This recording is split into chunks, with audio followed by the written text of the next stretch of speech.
बिस्मिल्लाहिर्रहमानिर्रहीम। वक्फ कानून 2025 क्यों काबिल कबूल नहीं है? असल में ये तहरीर हजरत मौलाना खालिद सैफुल्लाह रहमानी दामत बरकातुहुल आलिया की है। All India Muslim Personal Law board की जानिब से उलमाए किराम और खुतबा से दरख्वास्त की गई है कि जुमा के खुतबे में इन बातों को बयान किया जाए ताकि मुसलमानों के सामने ये हकायक आ सके और उन्हें मालूम हो सके कि इस कानून में क्या क्या खराबियां हैं। बहुत से हजरात बल्कि मुसलमानों की एक बड़ी तादाद इस कानून की खराबियों से वाकिफ ही नहीं है। कुछ लोग जो कुछ वाकिफ हैं वो भी सिर्फ सोशल मीडिया पर इधर उधर की बातें सुनकर अपने जहनों में बिठा चुके हैं। चूँकि ये बातें बड़े हजरात की जानिब से कही गई हैं, खुद all India Muslim Personal Law board के सदर हजरत मौलाना खालिद सैफुल्लाह रहमानी दामत बरकातुहुल आलिया की तरफ से, इसलिए इन बातों को जहन नशीन कर लेना चाहिए। ये तहरीर आपको हमारी वीडियो के साथ इंशाल्लाह मिल जाएगी। इस तहरीर में जितनी भी बातें लिखी गई हैं उन तमाम को अच्छे तरीके से समझ लेना जरूरी है। इसका फायदा ये होगा कि आप खुद भी समझ सकेंगे, मुसलमानों को भी समझा सकेंगे और गैर मुस्लिमों को भी हकीकत समझा सकेंगे। आपके इलाके और शहर में जब इस तरह के प्रोग्राम होंगे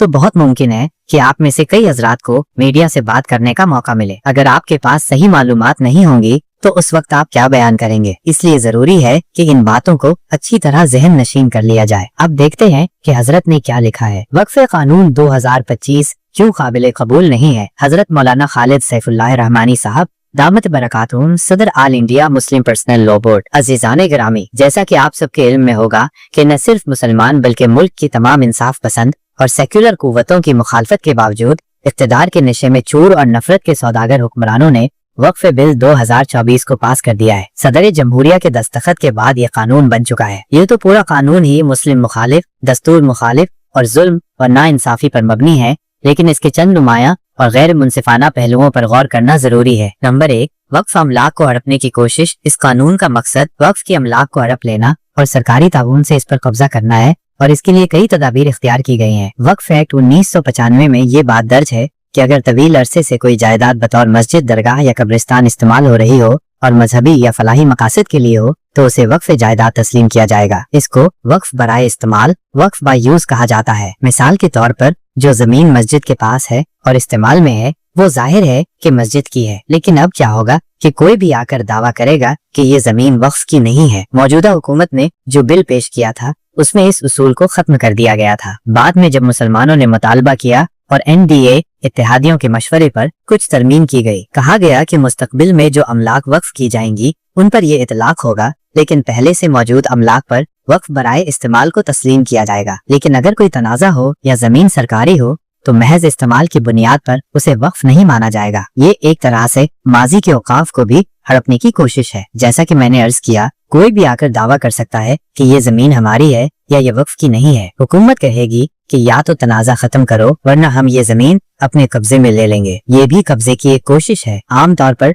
जो लोग जमीन दीन या फलाही मकासद के लिए वक्फ करते हैं वो ये सोचकर लातल्लुक हो जाते हैं कि हमने अल्लाह के लिए वक्फ कर दी। जब हुकूमत सर्वे कराती है तो उनका कोई नुमाइंदा सामने नहीं आता और हुकूमत इस जमीन को अपनी मिल्कियत में दर्ज कर लेती है। देहात, कस्बों और छोटे शहरों में वक्फ की बहुत सी ऐसी जमीनें मौजूद हैं जिन्हें अब सरकारी जमीन करार देकर कब्जे की कोशिश की जा सकती है। दूसरी तरफ हमारे मुल्क में हिंदू इंतहा पसंदों ने बगैर किसी दलील और सबूत के मसाजिद, दरगाहों, ईदगाहों पर दावा करना शुरू कर दिया है कि ये हिंदू मजहबी मकामात हैं। इसकी इब्तिदा अयोध्या से हुए, जहाँ रात के अंधेरे में छुपकर एक मूर्ति रख दी गई और दावा किया गया कि यहाँ राम जी जाहिर हुए हैं। अब मुख्तलिफ हिस्सों में इसी किस्म के दावे किए जा रहे हैं। अभी ज्ञानवापी मस्जिद में वजू खाने के फव्वारे को शिवलिंग कहा जा रहा है। VHP ने तकरीबन 300 मसाजिद की फहरिस्त तैयार कर रखी है जिनके बारे में दावा किया जा रहा है कि ये पहले मंदिर थे और इस फहरिस्त में दिन ब दिन इजाफा हो रहा है। दरगाहों पर भगवा झंडे लगाए जा रहे हैं, कब्रिस्तानों को मुनहदिम किया जा रहा है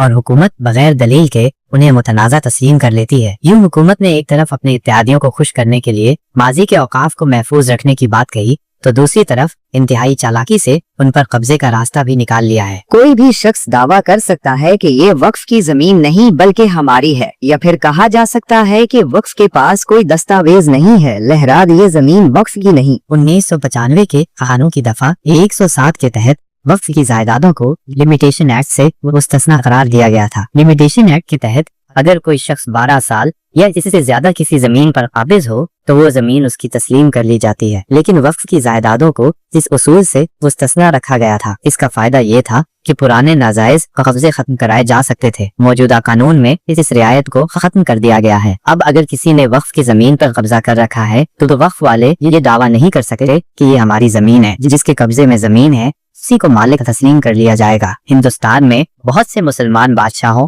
نوابوں اور زمینداروں نے غیر مسلم رعایا کے لیے بھی وقف کیا ہے۔ اسی طرح غیر مسلم حکمرانوں نے بھی مسلمانوں کے لیے زمینیں اور عمارتیں عطیہ کی ہیں۔ یعنی یہ معاملہ صرف یک طرفہ نہیں ہے، یعنی صرف ایک طرف سے معاملہ نہیں ہوا بلکہ دونوں جانب سے ہوا ہے۔ اس لیے جب کسی زمین یا جائیداد پر صرف مذہبی استعمال کی بنیاد پر ملکیت کا دعویٰ کیا جائے گا تو اس سے ان جائیدادوں پر بھی اثر پڑے گا جو مسلمانوں نے غیر مسلموں کے لیے یا غیر مسلموں نے مسلمانوں کے لیے وقف کی تھی۔ تیسری بڑی خرابی یہ ہے کہ وقف کی جائیدادوں پر حکومت کو وسیع اختیارات دے دیے گئے ہیں۔ اگر وقف بورڈ سے کوئی شکایت ہو یا وقف جائیداد میں کوئی مسئلہ ہو تو حکومت کو یہ حق دیا گیا ہے کہ وہ مداخلت کر سکتی ہے، انتظامیہ کو بدل سکتی ہے، سروے کروا سکتی ہے اور اپنی مرضی سے فیصلے کر سکتی ہے۔ یہ دراصل وقف کی آزادی پر سیدھا حملہ ہے۔ وقف ایک مذہبی ادارہ ہے جو مسلمانوں کے مذہبی اور خیراتی مقاصد کے لیے بنایا گیا ہے۔ اس میں سرکاری مداخلت مذہبی آزادی کے خلاف ہے۔ چوتھی خرابی یہ ہے کہ وقف املاک کے متعلق عدالتوں میں